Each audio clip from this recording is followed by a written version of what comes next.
तो नौकरी की तलाश करने वालों के लिए एक बड़ी खबर है, खासकर कुरुक्षेत्र में। हार्ट्रॉन ने डेटा एंट्री ऑपरेटर की पोस्ट के लिए एक जबरदस्त मौका निकाला है। तो चलिए इसकी सारी डिटेल्स को अच्छे से समझते हैं। एक बात साफ कर दें, ये जो भर्ती है ये हार्ट्रॉन कर रहा है, लेकिन काम होगा कुरुक्षेत्र यूनिवर्सिटी के लिए। और हाँ, ये कोई एक दो पोस्ट की बात नहीं है, कुल 35, जी हाँ 35 वैकेंसीज हैं।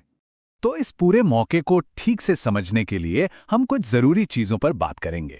सबसे पहले ये नौकरी आखिर है क्या, फिर देखेंगे कि कौन कौन इसके लिए अप्लाई कर सकता है, जरूरी तारीखें कौन सी हैं, सिलेक्शन का पूरा प्रोसेस क्या है, और हाँ, एक बहुत जरूरी चीज, रिजर्वेशन के नियम क्या हैं।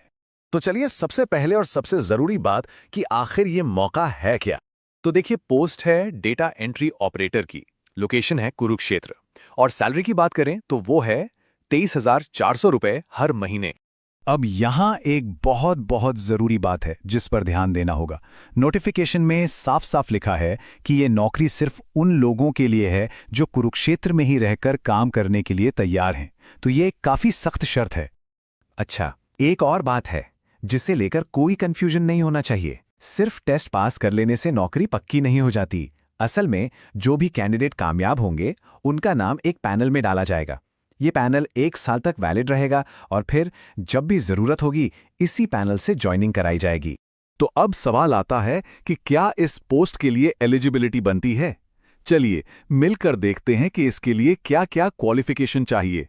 सबसे पहले बात आती है एजुकेशन की।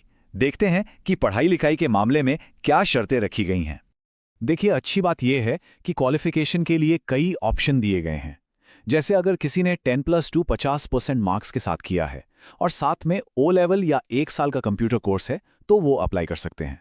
या फिर किसी भी स्ट्रीम में 3 साल का डिप्लोमा या बीसीए या बीएससी कंप्यूटर साइंस या आईटी में किया हो। एक और ऑप्शन है मैट्रिक 50% मार्क्स के साथ और 2 साल का ऑफिस मैनेजमेंट में डिप्लोमा, और आखिर में पोस्ट मैट्रिक 1 साल का आईटीआई कोर्स स्टेनोग्राफी में। तो काफी विकल्प हैं। ठीक है, पढ़ाई लिखाई की बात तो हो गई। अब देखते हैं कि प्रैक्टिकल स्किल्स यानी कि टेक्निकल स्किल्स क्या चाहिए। यहां पर सबसे जरूरी है टाइपिंग स्पीड, और जो स्पीड मांगी गई है वो है 9000 की डिप्रेशंस पर आवर, जैसे शॉर्ट में केपीएच कहते हैं। अब ये 9000 केपीएच सुनने में थोड़ा टेक्निकल लग सकता है, लेकिन घबराने की जरूरत नहीं है। इसका सीधा सा मतलब है 150 की स्ट्रोक्स हर मिनट, और अगर इसे और आसान करें तो ये लगभग 30 शब्द प्रति मिनट की टाइपिंग स्पीड बनती है। तो ज्यादा मुश्किल नहीं है ना। चलिए अब बात करते हैं टाइमलाइन की। ये डेट्स बहुत जरूरी हैं तो इन्हें कहीं नोट कर लें। तो देखिए, ऑनलाइन एप्लीकेशन 27 दिसंबर 2025 से शुरू हो रही हैं और 5 जनवरी 2026 को बंद हो जाएंगी। मतलब ज्यादा वक्त नहीं है। और एग्जाम के लिए जो ई एडमिट कार्ड हैं वो 10 जनवरी से डाउनलोड होने शुरू हो जाएंगे। ठीक है, तारीखें तो पता चल गईं। अब ये समझते हैं कि सिलेक्शन का पूरा प्रोसेस स्टेप बाय स्टेप कैसे काम करेगा। प्रोसेस काफी सीधा सा है। स्टेप 1 hrtron.org.in पर जाकर ऑनलाइन अप्लाई करना है। स्टेप 2 अपना ई एडमिट कार्ड डाउनलोड करना है। स्टेप 3 अंबाला में जो टेस्ट होगा उसमें शामिल होना है। और स्टेप 4 अगर टेस्ट क्वालिफाई हो जाता है तो नाम पैनल में आ जाएगा।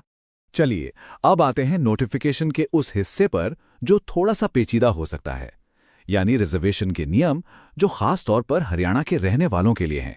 यहाँ एक्स सर्विसमैन यानी ईएसएम कैटेगरी को लेकर एक बहुत ही अहम सवाल है कि अगर किसी के पास पहले से कोई सरकारी नौकरी है तो क्या उन्हें रिजर्वेशन का फायदा मिलेगा। इस बारे में नियम बिल्कुल साफ हैं। चलिए दोनों सूरतों को समझते हैं। पहली सूरत, अगर ईएसएम बेनिफिट का इस्तेमाल करके पहले कोई नौकरी मिल चुकी है तो फिर वो खुद या उनका परिवार दोबारा इस फायदे का इस्तेमाल नहीं कर सकता। लेकिन दूसरी सूरत, अगर नौकरी तो मिली थी पर बिना ईएसएम बेनिफिट के, तो फिर वो खुद या उनके परिवार का कोई एक सदस्य एक बार इस फायदे को ले सकता है।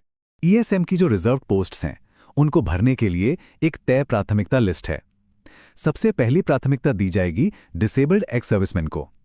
उनके बाद दूसरी प्राथमिकता होगी डिसेबल्ड एक्स सर्विसमैन के परिवार के सदस्यों की। तीसरी प्राथमिकता पर बाकी के एलिजिबल एक्स सर्विसमैन आएंगे। और चौथी और आखिरी प्राथमिकता होगी बाकी एक्स सर्विसमैन के परिवार के सदस्यों की। और एक बात बिल्कुल पक्की है जिसे ध्यान में रखना है, रिजर्वेशन का कोई भी फायदा सिर्फ और सिर्फ हरियाणा राज्य के बोनाफाइड यानी मूल निवासियों को ही मिलेगा। तो चलिए, जाने से पहले इस पूरी जानकारी की कुछ सबसे जरूरी बातों को एक बार फिर से दोहरा लेते हैं। सबसे पहली बात, कुरुक्षेत्र का वैलिड रेजिडेंट प्रूफ होना ही चाहिए। दूसरी, सारे क्वालिफिकेशंस और reservation certificates cut off date यानी 5 जनवरी 2026 तक वैलिड होने चाहिए। तीसरी बात, किसी भी अपडेट के लिए हार्ट्रॉन की वेबसाइट को रेगुलरली चेक करते रहना है, कोई अलग से नोटिस नहीं भेजा जाएगा। और आखिरी और सबसे जरूरी बात, टेस्ट में पास होने का मतलब पैनल में शामिल होना है, ये नौकरी की गारंटी नहीं है। तो अब आखिरी सवाल बस यही है, क्या 5 जनवरी की डेडलाइन से पहले सारे जरूरी डॉक्यूमेंट्स तैयार और वैलिड हैं? आखिरी वक्त का इंतजार मत कीजिए, अपनी तैयारी आज से ही शुरू कर दीजिए।